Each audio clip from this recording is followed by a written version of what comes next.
Summer vacation start हो गए हैं और स्कूल्स बंद। तो सबसे पहले एक्साइटमेंट बच्चों के दिल में क्या होता था जब हम छोटे थे कि अब हम लोग जा रहे हैं नाना नानी के घर या दादा दादी के घर। लेकिन आज इतना पीयर प्रेशर है कि हम लोग एज पेरेंट्स ये सोचते हैं कि बच्चों को सबसे पहले कोई एक समर कैंप ज्वाइन करवा दे या कोई एक्स्ट्रा क्लासेस ज्वाइन करवा दें जहां से उन लोगों की कुछ फिजिकल एक्टिविटीज भी हों और लेकिन सब्जेक्ट्स में जिसमें लैंग्वेजेस इंग्लिश को लेके बहुत परेशान रहते हैं पेरेंट्स।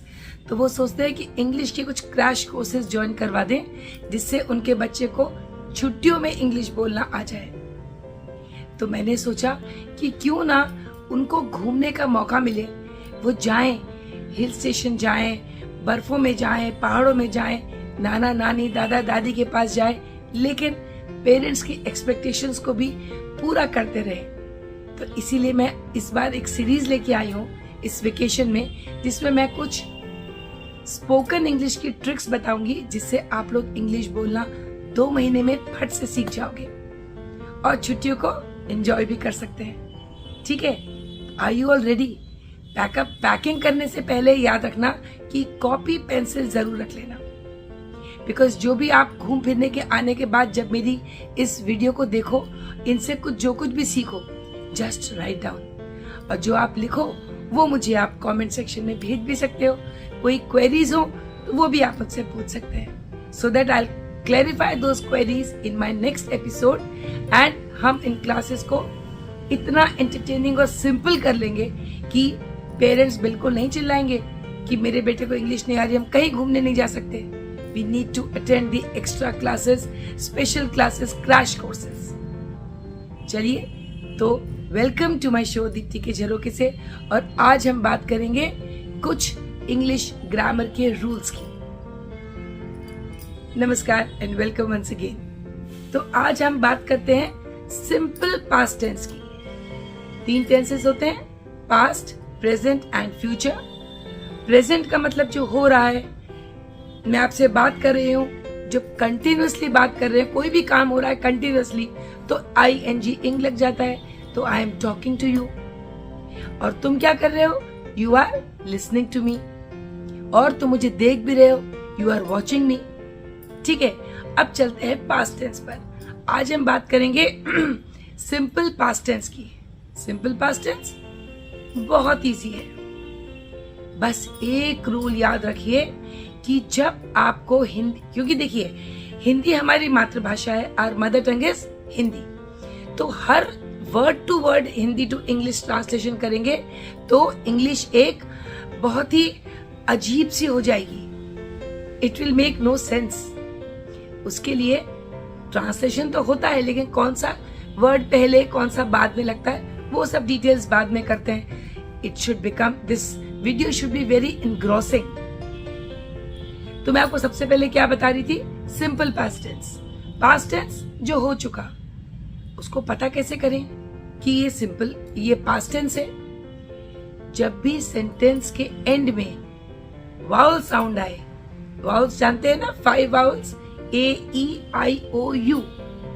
जब कोई सेंटेंस, कोई वाक्य इन साउंड से खत्म हो, वाउल से नहीं, वाउल साउंड से खत्म हो, तो वो पास्ट टेंस है। जैसे मैंने तुमको बुलाया था, आ, एक ही साउंड आ गई। तुम कब आओगी, ई, ओ, ये पास्ट टेंस है, इसको पास्ट टेंस में कन्वर्ट करना है। अब हिंदी में तो हमें पता है, सिंपल बहुत है हिंदी, क्योंकि जो बोलते हैं वही लिखते हैं और जो लिखते हैं वही समझते हैं। लेकिन इंग्लिश में कहीं ना कहीं कुछ फनी लैंग्वेज है, कॉम्प्लिकेशंस हो जाती हैं। उसके पीछे का रीजन एक ये भी है, firstly it's a foreign language, तो हमको लगता है कि इसको सीखने के लिए हमें एक दबाव में हम सीखते हैं, because this is not our own. जैसे आपके पास में अपना कोई टॉय है, आप उससे खेल रहे हो, टूट भी जाएगा तो यू आर नॉट आंसरेबल। लेकिन किसी और की चीज होगी, उसको बहुत ध्यान से रखना पड़ता है। तो अपनी लैंग्वेज को तो हम सोते सोते भी बोल सकते हैं, लेकिन जब हम कोई फॉरेन लैंग्वेज बोलते हैं तो we have to be very alert. तो उस अलर्टनेस में कई बार हमसे सिंपल मिस्टेक्स हो जाती है। इतना समझ में आ गया? तो वावल साउंड से जो वाक्य खत्म हो रहे हैं हिंदी में, उसको हम पास्ट टेंस बोलते हैं, सिंपल पास्ट टेंस। अब सिंपल पास्ट टेंस को कैसे बनाएं? बहुत इजी है। आपने जो कुछ भी किया है वो दैट इज पास्ट। अच्छा, अब आप ये देखो कि जो स्टोरी टेलिंग होती है ना, that is also in most of the times it's in the past tense. Most क्या पास्ट टेंस में होती है। एक राजा था, उसकी 4 रानियां थी। सो अब आपको करना क्या है? सबसे पहले तो टेंसेस आने चाहिए, पास्ट टेंस। ओके, तो अब आप ये देखो कि कोई भी भाषा के लिए शब्द तो चाहिए, है ना? तो आपको ये पता होना चाहिए कि कौन सा टेंस लगता है। जैसे फॉर एग्जाम्पल, अगर मैंने बोला आई आस्क, मैं पूछता हूं, और पूछता मैंने पूछा था, आई आस्क्ड। चिड़िया उड़ती है, द बर्ड फ्लाइज। और चिड़िया उड़ रही थी तो द बर्ड फ्लू। ये हो गए। ये तो सिंपल है। तो आपको पास्ट टेंस तो याद करने पड़ेंगे, उनको तो आपको समझना पड़ेगा। Make a list of some commonly used past tenses and just learn them. इसके अंदर कोई रूल नहीं है कि फ्लाई का फ्लू क्यों होगा, फ्लाई का फ्लू ही होगा। ब्लो द बलून, गुब्बारा फुलाओ। And I blew the balloon, मैंने बलून फुला दिया था। ये हो गया। अब रूल्स क्या है? बहुत सिंपल है, वेरी सिंपल है। बस यहां से वहां से पकड़ के उनको चिपका देंगे and it will become a sentence. आप सोच रहे होंगे कि मेरा तो मोटिवेशनल चैनल है, उसमें मैं पढ़ाने क्यों लगी? बट समर हॉलीडेज में मोटिवेशन क्या होना चाहिए? To do something new and different. तो मैंने भी सोचा कि क्यों ना बच्चों को थोड़ी सी इंग्लिश सिखाने की ये सीरीज चलाऊं। This is a motivation to speak English. ठीक है?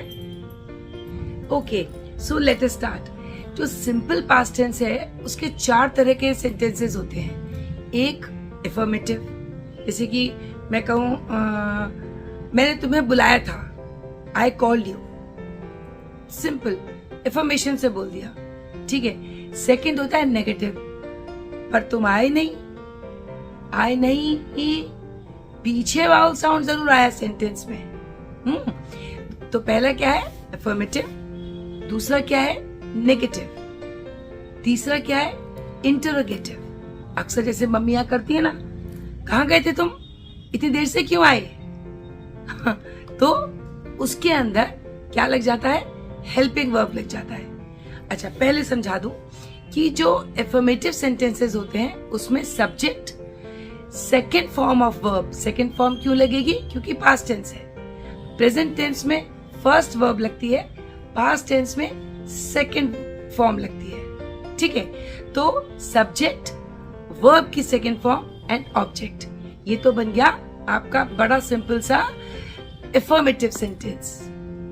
नेगेटिव सेंटेंस में हमको हेल्पिंग वर्ब चाहिए होता है, सब्जेक्ट तो रहेगा और नॉट भी लग जाता है उसके अंदर, क्योंकि नेगेटिव है, नहीं वाला। तुम क्यों नहीं आए थे, तो क्या बोलोगे? Why you did not come. अभी डिड क्या है? डिड एक हेल्पिंग वर्ब है, जैसे is, am, are, have, had, was, were, they, them, जितने भी हैं ये वर्ब के को हेल्प करते हैं उसको समझाने में। ठीक है। तो आपने क्या बोला? पहला मैंने क्या बोला? एफर्मेटिव, जिसमें कि क्या लगा? सब्जेक्ट लगा जो कर रहा है। जैसे आई कॉल्ड यू, मैंने तुमको बुलाया। तो मेरा काम क्या है? बुलाया, है ना? वर्ब क्या होता है? डूइंग वर्ड, जो क्रिया कर रहे हैं। सो आई सब्जेक्ट है, कॉल्ड सेकेंड फॉर्म लग गई एंड ऑब्जेक्ट क्या है? यू। ठीक। ऐसे ही नेगेटिव में क्या होता है?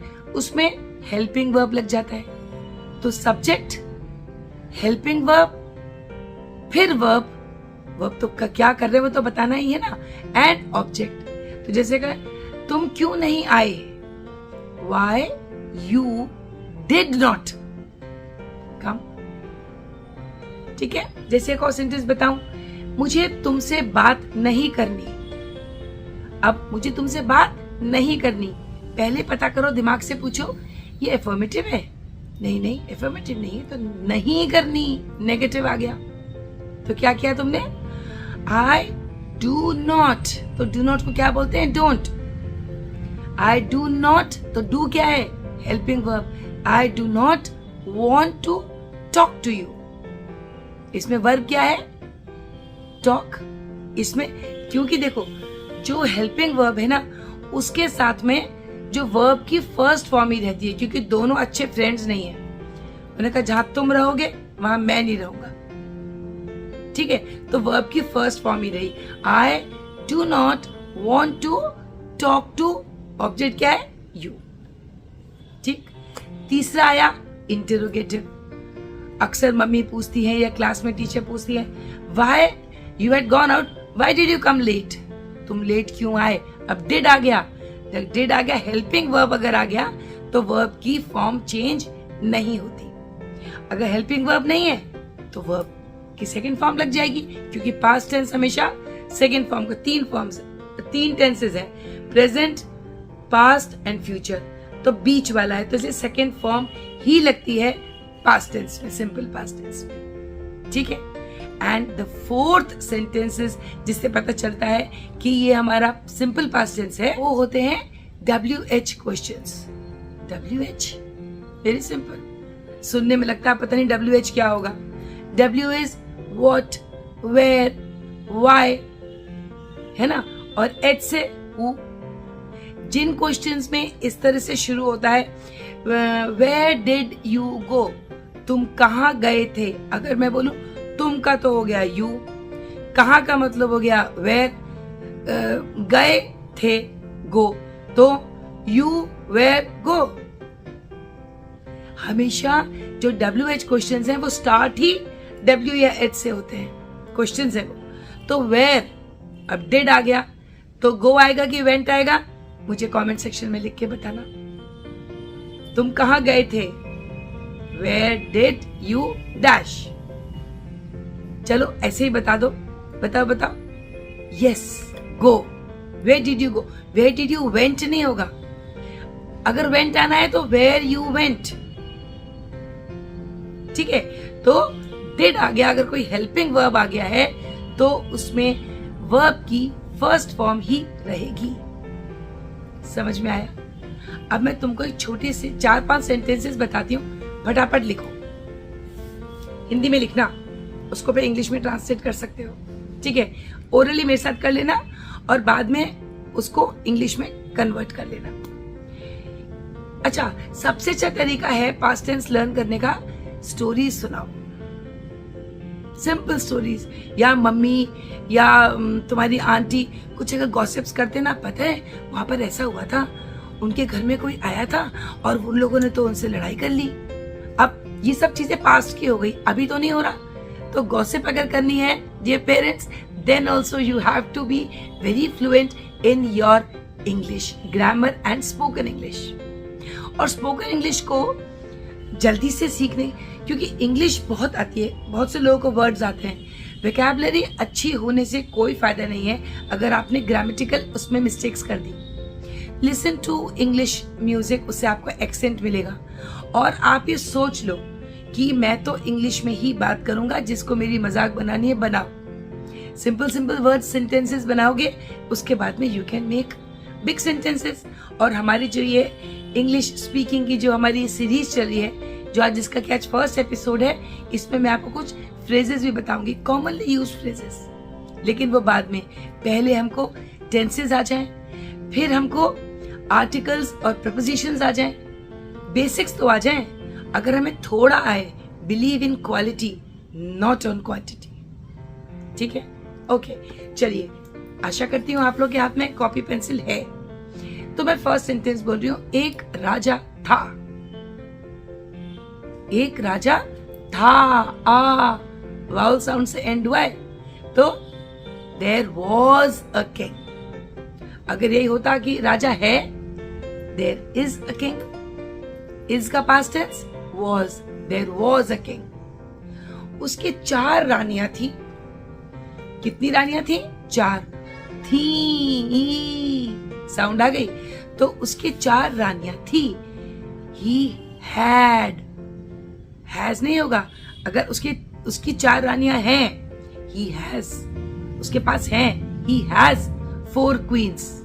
लेकिन राजा तो चले गए, अब तो है भी नहीं, तो ही हैड, तो हैज का पास्ट टेंस क्या हुआ? हैड। तो ही हैड 4 क्वींस।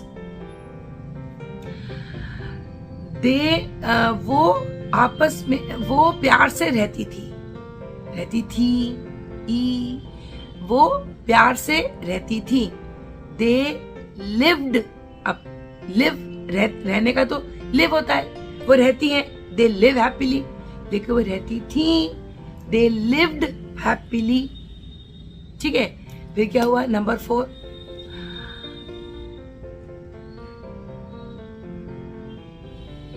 एक बार एक शेर उनके महल में आ गया।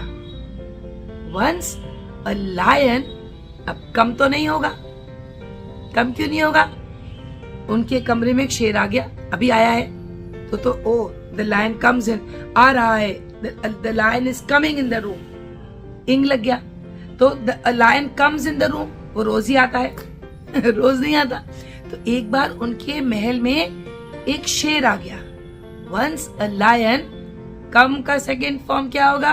केम। सो वंस अ लायन केम, कहां पर आ गया? In the palace. सब डर गए, all were frightened, all were frightened, were क्यों बोला? सब डर गए थे। फिर क्या हुआ? राजा ने अपने सिपाही को बुलाया। तो क्या हुआ? बुलाया, बुलाने को क्या बोलते हैं? कॉल। कॉल का सेकंड फॉर्म क्या होगा? Call, called. So the king called his soldier. फिर उसने, सोल्जर ने क्या करा? उसने शेर को मार दिया। The king, the soldier killed the lion. अब वो सुरक्षित थे। Now they were safe. ठीक है, तो ये आपको समझ में आया।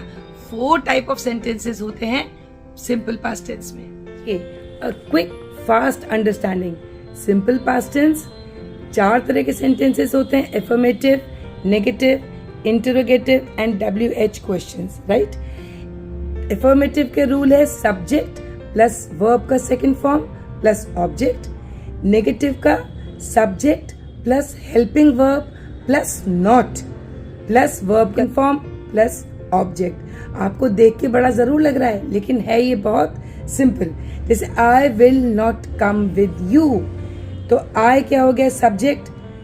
हेल्पिंग वर्ब क्या हो गया? विल, उसके साथ में नॉट लग गया।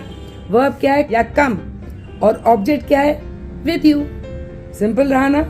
थर्ड है इंटरोगेटिव, इसमें डिड से शुरू करते हैं, एंड सबसे अच्छी बात यह है इसके आंसर बस सिंपली यस या नो में होते हैं। Did you go to the school today? No. Did you go for swimming today? No. Did you eat your breakfast? Yes. तो यस आई डिड, इतना ही हो जाएगा। एंड WH क्वेश्चंस में बता दिया, क्वेश्चन वर्ड चाहे वो हो वाई हो, हु, व्हेन, वेयर, हुज, जो W से शुरू होते हैं, जो मैजिक W वर्ड्स हैं क्वेश्चन वाले, उससे क्वेश्चन वर्ड्स पहले लगता है उस सेंटेंसेस में, प्लस हेल्पिंग वर्ब, उसके बाद में सब्जेक्ट, फिर वर्ब का फर्स्ट फॉर्म ही लगेगा, क्योंकि हेल्पिंग वर्ब कह देता है कि भाई मैंने आपको सब बता दिया, तो please do not come in the second form, और प्लस ऑब्जेक्ट। अच्छा, ये मैंने लिखे हैं थोड़े से। हेल्पिंग वर्ड्स क्या करते हैं? वेर हेल्पिंग वर्ड्स कहाँ आते हैं? They come in front of the main verb. अब आप ये देखो कि helping words stand in front of the main verb. जैसे आई विल गो, चाहे वो नेगेटिव में लगे तो आई विल नॉट गो, और अगर वो नॉर्मल सेंटेंस में एफर्मेटिव में लगे या किसी भी सिंपल सेंटेंस में लगे तो वो किससे पहले खड़े होते हैं? They stand in front of the main verb because they are helping you. And negative में वो नॉट जब लग जाता है तो नॉट आता है किसमें? हेल्पिंग वर्ब और मेन वर्ब के बीच में। ठीक है, I hope it's very clear. एक आप पूरा पिक्चर ले सकते हैं उसका, तो I will go little far and ये आपको मैंने दिखा दिया, सो यू कैन जस्ट उसको स्नैपशॉट ले लो and you can do the practice. Affirmative, negative, interrogative and WH questions. Clear? तो आपको बता दिया affirmative कैसे पता चलेगा, क्वेश्चन वाला कैसे पता चलेगा और नेगेटिव कैसे पता चलेगा. क्लियर? No problem. ये बताइए कि आपको हेल्पिंग वर्ब भी समझ में आ गए ना? गुड. अब आपका काम क्या है? आपका काम यह है कि एक छोटी सी स्टोरी बनाओ. ठीक है, मैं हिंदी में आपको लास्ट में एक स्टिल क्लिक करके फोटो डालूंगी, उसको देख करके मैं हिंदी में डालूंगी and you have to convert it into English. ठीक है, वैसे मैं उसके आंसर्स भी नीचे लिख दूंगी, you can check it later. Right? I hope it was good and it is we have started. तो मैंने बहुत आपके ऊपर बर्डन और स्ट्रेस नहीं डाला. ठीक? I have given you these simple sentences to write, but I have also given a tick to the right word. आप ऐसे ही simple sentences बना करके और practice कर सकते हैं and to make it fluent, do practice them. अब next video में हम लोग बात करेंगे articles की. Articles कौन से होते हैं? a, an and the. ठीक है, तो आप लोगों को ये तो पता ही है कि vowels और consonants क्या होते हैं, उसी पर बेस्ड होते हैं. It is very good and simple.